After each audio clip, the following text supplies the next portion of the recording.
Jumpa lagi dengan Bung Yes di Rai Soccer TV. Kita pantas kecewa, kita pantas sesal atas kekalahan Jordi Amat dan kawan-kawan karena ditentukan oleh Irak dengan skor 0-2 dalam pertandingan semalam di Stadion GBK Senayan, Jakarta dalam babak kualifikasi Piala Dunia Zona Asia Grup F untuk Piala Dunia 2026 mendatang.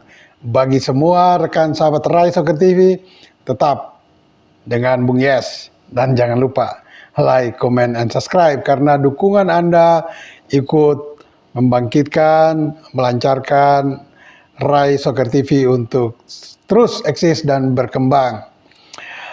Ya, teman-teman semua, termasuk saya, pasti kecewa, ya sedih, karena kita tidak menyangka di kandang sendiri yang pernah kita banggakan dan terhibur, mendapat euforia yang tinggi saat menaklukkan salah satu musuh bebuyutan di ASEAN, Vietnam 1-0. Namun semalam kita harus menyerah di tangan Irak. Tetapi kekalahan itu jangan terlalu lama diresapi. Indonesia masih punya peluang besar untuk tetap lolos ke babak ketiga kualifikasi zona Asia. Hitung-hitungannya sangat sederhana ya. Dan ini yang membuat kita tetap optimis. Tetapi juga jangan takabur. Di klasemen sementara ya, Irak masih memimpin dengan nilai penuh dari 5 pertandingan, 5 kemenangan, poin 15. Di urutan kedua masih Indonesia dengan 5 pertandingan, 2 kekalahan, 2 kemenangan, 1 draw, nilai 7. Nah, Vietnam juga dengan nilai 6 dari 2 kemenangan dan 3 kekalahan dengan 5 pertandingan sudah diselesaikan.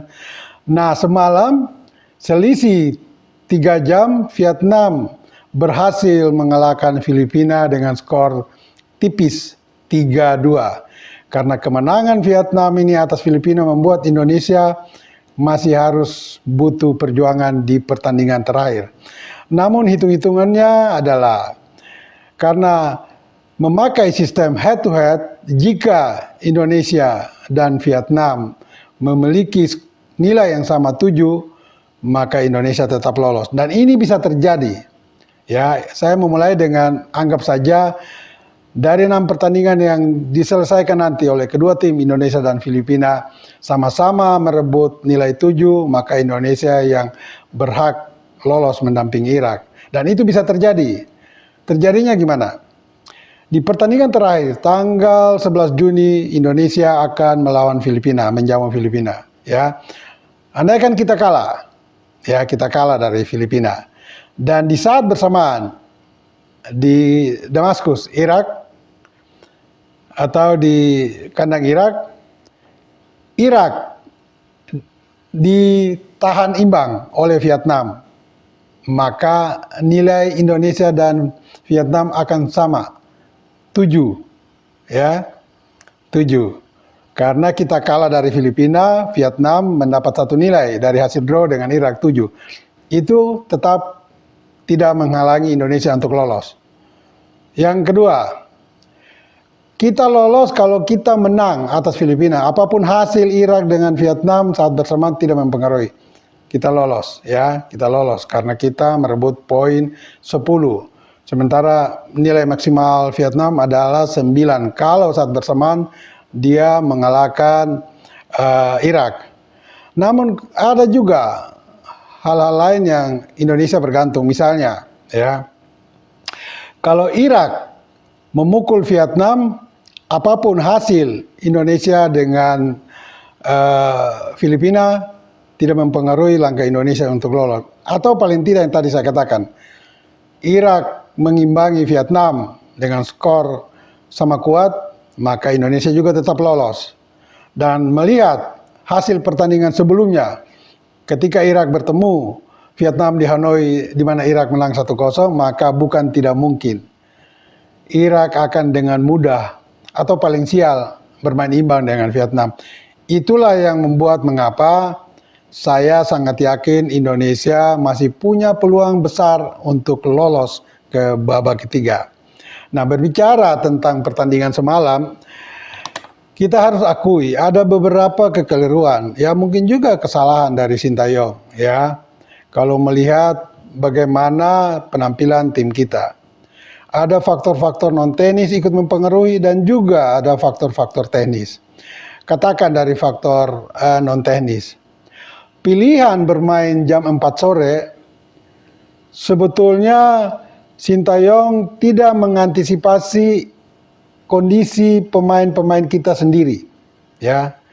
Karena semalam Sintayong menurunkan 8 pemain sebagai starter, ya, pemain keturunan maksudnya.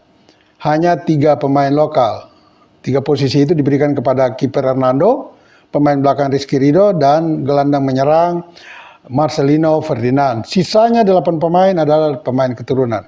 Nah, ketika mereka bermain dalam cuaca, udara, temperatur yang begitu kurang bersahabat dengan mereka, karena mereka rata-rata ada dari benua Eropa yang suhunya lebih banyak dingin. Nah, kemarin itu kebetulan di Jakarta temperaturnya pada jam 4 sore berkisar antara 30 sampai 32 derajat Celcius. Nah, ini tentu sangat mempengaruhi, menguras stamina fisik dari pemain-pemain keturunan kita. Irak juga mengalami hal yang sama. Tetapi Irak sudah terbiasa dengan iklim yang panas juga, sementara pemain keturunan tidak. Dan itu memang kelihatan. Pemain-pemain keturunan tidak bermain all out. Sama sekali tidak all out. Mereka memang menjaga tempo di menit-menit awal sejak babak pertama. Tetapi itu dipertahankan terus, tidak ada perubahan ritme permainan. Kapan mereka harus mengurangi tempo permainan, kapan mereka harus meninggikan tempo permainan, kapan mereka harus bertahan, kapan mereka harus menyerang dengan bola-bola terupas atau umpan-umpan panjang. Nah, ini kelemahan teknisnya atau non-teknisnya dari tim kita. Salah satu kekeliruan juga dilakukan Sintayong. Pertanyaan besar, gelandang yang menjadi otak serangan tim kita sebelum ini, yaitu Ivar Jenner, tidak dimainkan sebagai starting. Ini pertanyaan besar. Apakah memang Ivar tidak dalam kondisi yang fit sehingga dia dicadangkan baru diturunkan di babak kedua? Itu pun setelah kita tertinggal 0-1. Ini pertanyaan besar. Nah, kekeliruan ini ya, yang mungkin saja juga Ivar tidak dalam kondisi fit. Tetapi harusnya dia dimainkan sejak menit pertama. Karena dia adalah otak permainan tim kita selama ini. Dia tahu kapan harus bertahan, ya, dia tahu kapan harus mendukung serangan, dan itu sudah dilakukan dengan sangat baiknya selama ini. Dan Ivar tidak pernah sebagai pemain cadangan. Karena Ivar Jenner tidak ada, dan kemudian pemain belakang Jordi Amat mungkin melihat, ya, dia membaca sang kapten bahwa serangan-serangan Indonesia terupas umpan-umpan langsung ke jantung pertahanan tidak ada, maka Jordi Amat mengambil alih peran itu. Dia seorang center back, tetapi dia harus ikut naik untuk mencoba bekerja sama dengan gelandang, bahkan dengan penyerang, membuka serangan. Akibatnya, ketika Irak melakukan serangan balik, Jordi tertinggal dan tidak ada yang melapis posisi dia. Akhirnya dia kalah langkah, dia menebas pemain Irak dalam sebuah serangan counter attack, ya. Akibatnya fatal. Jordi akhirnya mendapat kartu merah. Nah, ini kesalahan yang dilakukan oleh STY. Karena dia tidak memainkan Ivar Jenner sejak menit awal. Padahal Jenner adalah kunci dan otak serangan permainan tim kita selama ini. Nah, itu kira-kira alasan-alasan mengapa permainan tim kita sangat tidak berkembang dan sangat tidak sesuai dengan harapan kita semua. Bahwa paling tidak Jordi Amat dan kawan-kawan akan mengejutkan Irak mungkin dengan skor imbang. Itu lebih fair. Karena kita juga mendapat beberapa peluang emas. Katakan dari Sandy Walsh yang mendapat umpan matang dari Rafael Strijk, ya, di babak pertama, tetapi tendangannya terlalu lemah.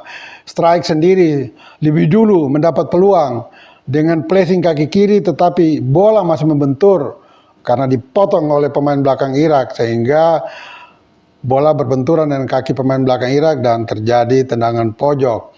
Juga ada Marcelino, ya.